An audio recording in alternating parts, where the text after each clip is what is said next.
Hello, this is doctor Kamlesh Kakade और आज हम डिस्कस करने वाले हैं केस टेकिंग के बारे में।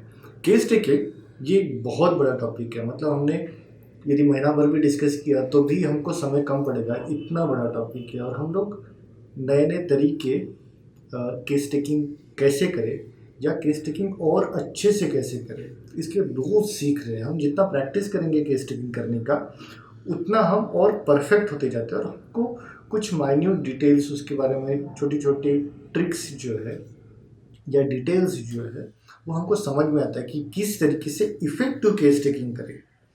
बट फिर भी आज हम केस टेकिंग के सिर्फ एक पार्ट के ऊपर फोकस कर कर उसके बारे में डिस्कस करेंगे। सो आज 4 P के बारे में हम डिस्कस करेंगे। First is proforma. सो हमें लगता है बहुत बार कि हम एक प्रिंटेड प्रोफार्मा लें और उसमें सारी के सारे डिटेल्स पेशेंट की फील कर ले तो हमारा एक अच्छा केस बन जाएगा। और ये प्रोफार्मा जो है, फिर जितना बड़ा प्रोफार्मा रहेगा उतना सारे डिटेल्स उसमें आ जाएंगे।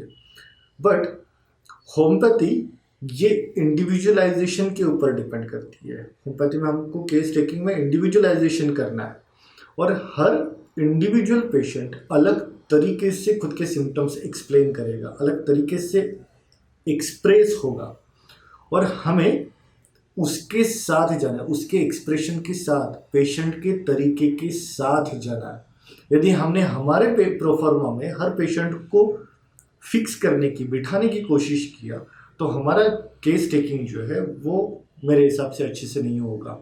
वो एक लिमिटेड प्रोफार्मा हो जाएगा, लिमिटेड तरीका हो जाएगा केस टेकिंग का। सो केस टेकिंग करते वक्त अच्छा केस टेकिंग वही है जो विदाउट प्रोफार्मा हो, जो पेशेंट के साथ चले, पेशेंट के फ्लो के साथ चले। वो पेशेंट के फ्लो के साथ हम जब आगे बढ़ेंगे तब हमें और अच्छे से डिटेल्स पता चलेंगी, अच्छे से इंडिविजुअलाइजेशन पता चलेगा। सो प्रोफार्मा इम्पॉर्टेंट है सो दैट कि हम सारी चीज़ें कवर कर पाए।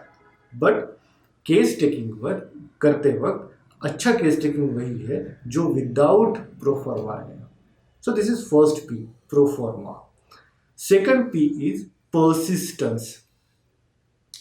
पर्सिस्टेंस मतलब कि पेशेंट ने कुछ भी एक्सप्रेशन बताया तो उस एक्सप्रेशन को हमने उसकी पूरे तह तक जाना है और डिटेल्स कलेक्ट करना है, तब तक जब तक कुछ रहता नहीं है, एंड तक। बहुत बार हम क्या होता है, किसी भी एक्सप्रेशन को थोड़ा सा डिटेल्स लेते हैं और छोड़ देते हैं, आधा अधूरा छोड़ देते हैं। बट हमको डिटेलिंग करना है, बहुत ज़्यादा डिटेलिंग करना है।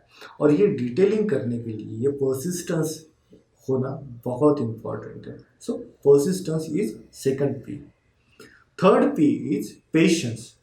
हमको विदाउट प्रोफार्मा और पर्सिस्टेंसी के साथ केस टेकिंग करना है तो इसके लिए पेशेंस होना बहुत इम्पॉर्टेंट है।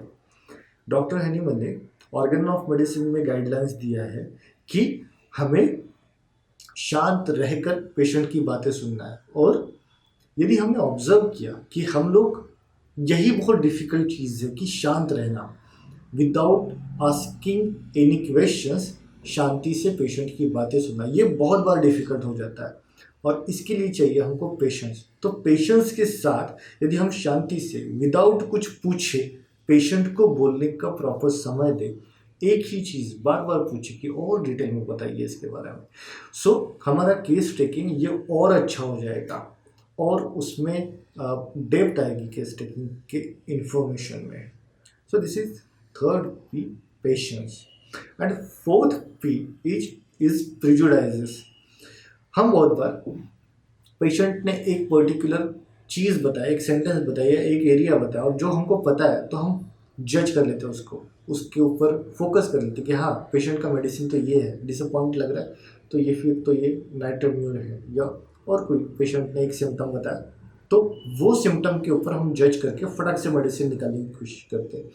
और ये किसी भी इंटेलेक्चुअल ब्रेन का एक टेंडेंसी होती है कि हमको जो पहचान की चीज़ दिखती है तो हम उसको कंसिडर करके शॉर्टकट अपना के वो काम कंप्लीट करने की कोशिश करते हैं। But friends, homeopathic case taking को कोई शॉर्टकट नहीं है। हमको पेशेंस और परसिस्टेंस से पूरी ध्यान से पेशेंट की बातें सुनना पड़ता है और तब हमको डिटेल्स पता चल जाते हैं which leads us to individualization. So ये सब प्रिजुडाइजेस जो है वो हमको हटाना पड़ेगा।